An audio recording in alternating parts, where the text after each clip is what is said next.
क्या आप भी अपने घर में चूहों से बहुत ज़्यादा परेशान हैं, वो आपका सारा सामान खराब कर देते हैं, यहाँ तक कि आपकी ग्रोसरी हो या फिर आपके खाने-पीने की चीज़ें हों, सबको खराब कर देते हैं। तो उनको एक बहुत ही आसान और घरेलू तरीके से आप अपने घर से भगा सकते हैं। इसके लिए आपको ₹1 की भी दवाई लाने की ज़रूरत नहीं है और ना ही आपको ₹1 खर्च करने की ज़रूरत है।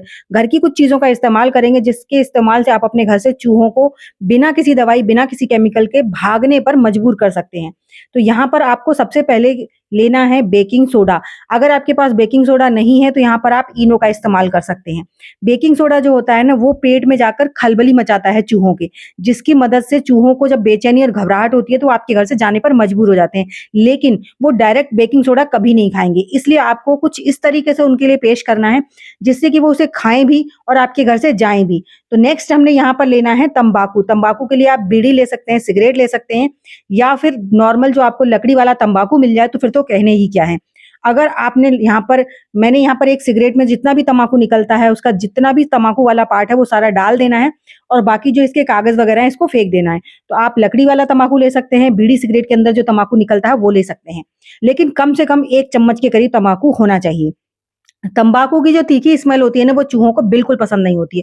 तम्बाकू की ज़रा-सी स्मेल उनके साँस तक पहुँचती है ना, तो उनका नर्वस सिस्टम डाउन होने लगता है, जिसकी वजह से चूहों को घबराहट होती है और वो आपके घर से जाने पर मजबूर हो जाते हैं। कि अब यहाँ ये सारी चीज़ें हमने रख ली, इन्हें डायरेक्ट तो वो खाएँगे नहीं, तो अब आपको उनके लिए दावत बनानी है। क्योंकि चूहे जो होते हैं ना, बहुत ज़्यादा लालची होते हैं, तो उन्हें खाने-पीने की जहाँ भी महक आती है, तो वो उसे खाते ज़रूर हैं, चाहे थोड़ा ही खाएँ। तो यहाँ पर उसके लिए आपको डालना है बेसन। बेसन की भीनी-भीनी जो खुशबू होती है, वो चूहों को अपनी तरफ अट्रैक्ट करने के लिए बहुत ही ज़्यादा काम की होती है। अगर आपके घर में बहुत मोटे-मोटे चूहे हैं, बहुत ही ज़्यादा चूहे हैं, तो यहाँ पर ना आप थोड़ा-सा देसी घी ज़रूर डाल लीजिएगा। मेरे यहाँ पर चूहे बिल्कुल नहीं है, तो मैंने इसे यहाँ पर स्किप कर दिया था देसी घी था। अगर आप देसी घी डाल देंगे तो उससे 2 फ़ायदे होंगे। एक तो जो तम्बाकू की तीखी स्मेल है ना, वो बैलेंस हो जाएगी और जब वो चूहे इसे खाएँगे ना, तो उनके पेट में वही काम करेगी, लेकिन उसे वो नॉर्मल तरीके से खा लेंगे। अब साथ ही साथ इसमें मैंने डाला है 1 चम्मच चीनी, क्योंकि जब तक कुछ मीठा नहीं होगा, तब तक चूहों की दावत पूरी नहीं होती। मीठा, बेसन ये सारी चीज़ें बहुत पसंद होती हैं या फिर यहाँ पर आप बिस्किट के जो टुकड़े होते हैं वो डाल सकते हैं, ब्रेड क्रम्ब डाल सकते हैं। मतलब कहने का ये अगर आपके पास कोई भी ब्रेड ऊपर वाली या नीचे वाली खराब पड़ी है तो उसके छोटे-छोटे टुकड़े करके आप इसमें डाल दीजिए। अब लास्ट में आपको डालना है इसमें नींबू। नींबू का रस जो है ना, अब इन सारी चीज़ों के साथ जब मिक्स हो जाएगा तो ये सारी चीज़ें हो जाएँगी एक्टिवेट। जो हमने इसमें बेकिंग सोडा डाला है, तम्बाकू डाला है, जो भी सारी चीज़ें डाली हैं ना, वो सारी इससे एक्टिवेट हो जाएँगी। अब यहाँ पर आपको पानी का इस्तेमाल नहीं करना है। अगर आपके पास नींबू का रस कम पड़ता है तो यहाँ पर आप विनेगर डाल दीजिए, लेकिन पानी मत डालिएगा, क्योंकि पानी डालने के बाद जो बेकिंग सोडा है उसका काम खत्म हो जाएगा।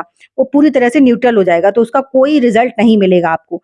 तो यहाँ पर आपको कोशिश करना है कि या तो बेकिंग सोडा जो नींबू है, नींबू होना चाहिए या फिर विनेगर होना चाहिए। इन 2 चीज़ों के अलावा और तीसरी कोई चीज़ यहाँ पर नहीं जाएगी। स्पेशली पानी तो आपको बिल्कुल भी टच नहीं करना है।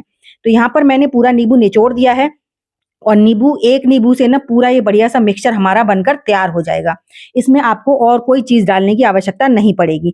अब इसका इस्तेमाल किस तरह से करें कि चूहे इसे खाएँ भी और आपके घर से जाएँ भी और आपको कोई ज़्यादा झंझट ना करना पड़े। देखिए, चूहों का आना नॉर्मल सी बात है हमारे घर में, लेकिन चूहों का आपके घर में घर नहीं बनाना चाहिए। जब वो आपके घर में डेरा बना लेते हैं, तब वो हमारे घर में नुकसान करना शुरू कर देते हैं। तो आपको देखिए, हम उन्हें चूहों को घर में आने से तो नहीं रोक सकते, लेकिन इतना तो कर सकते हैं कि वो आपके घर में कभी भी ज़्यादा दिन तक टिक ना पाएँ। क्योंकि चूहों को ना हम ज़हरीली दवाई रख देते हैं, मार्केट में बहुत सारी मिलती हैं, लेकिन उनके बाद ना वो मर जाते हैं। तो मर जाते हैं तो कई बार अंदर कोनों में जाकर मरते हैं, जिसकी वजह से कि जब पता चलता है, जब घर में बदबू आने लगती है, घर में रहना मुश्किल हो जाता है। कई बार तो लाख ढूँढने पर मिलता भी नहीं है चूहा और घर में रहना भी मुश्किल हो जाता है। तो इसके लिए ना हम होम रेमेडीज़ जब ट्राई करते हैं, तो इनकी सबसे अच्छी बात ये होती है कि इनको खाने के बाद कभी भी चूहे मरते नहीं हैं। वो सिर्फ़ इससे उनका नर्वस सिस्टम वीक होता है, उनको घबराहट होती है, उनको बेचैनी होती है, जिसकी वजह से वो आपका घर छोड़कर चले जाते हैं। कहीं और अपना डेरा बनाएँगे। तो जब भी आपको लगे ना आपके घर में एक चूहा आ गया है बाहर से या फिर आपके घर में चूहे होने लगे हैं, तो होम रेमेडीज़ कंटिन्यू रखना शुरू कर दीजिए। ठीक है? हर 8 दिन में, 10 दिन में आप रिपीट करते रहिए, जिसके इस्तेमाल से ना आपके घर में चूहों को जब कोई गलत चीज़ खाने को मिलती है, तो वो उस जगह पर कभी नहीं टिकते। उन्हें आप जब बार-बार वो आएँगे और आप कुछ न कुछ इस तरह की रेमेडी रखते रहेंगे, तो वो इसके इस्तेमाल से फिर वो आपके घर में दोबारा नहीं लौट कर आएँगे, क्योंकि वो बहुत ज़्यादा शातिर होते हैं, लालची के साथ-साथ शातिर भी बहुत होते हैं। तो वो कभी भी उस चीज़ के पास नहीं जाना चाहते जहाँ पर उन्हें खतरा नज़र आता है। तो देखिए, इस तरह से इनको ना किसी भी कार्डबोर्ड पर मैंने यहाँ पर कागज़ लिया है क्योंकि आप सभी जानते हैं कागज़ कुतरना चूहों को बहुत ज़्यादा पसंद होता है। तो आप यहाँ पर ना कार्डबोर्ड ले सकते हैं या फिर आप मतलब कोई भी रोटी या ब्रेड का टुकड़ा ले लीजिए, उस पर इसे लगाकर रख दीजिए। आप घर के हर उस कोने पर रख दीजिए जहाँ पर भी आपको लगता है आपके घर में चूहे रहते हैं या आते हैं, स्पेशली किचन एरिया, डस्टबिन के पास और स्टोर रूम। ये 3 सारी चीज़ें तो बहुत ज़्यादा ज़रूरी हैं और सबसे लास्ट आपके फ्रिज के पीछे, क्योंकि चूहे कई बार पानी पीने फ्रिज के पीछे आ जाते हैं। तो इस तरह से आप इसे रखिए और अपना फीडबैक मेरे साथ ज़रूर शेयर कीजिएगा। अगर वीडियो अच्छी लगी हो तो लाइक कीजिएगा, चैनल पर पहली बार आए हैं तो सब्सक्राइब ज़रूर कीजिएगा और मुझे कमेंट करना बिल्कुल मत भूलिएगा कि आप मेरी वीडियो किस गाँव या किस शहर से देख रहे हैं, ताकि मैं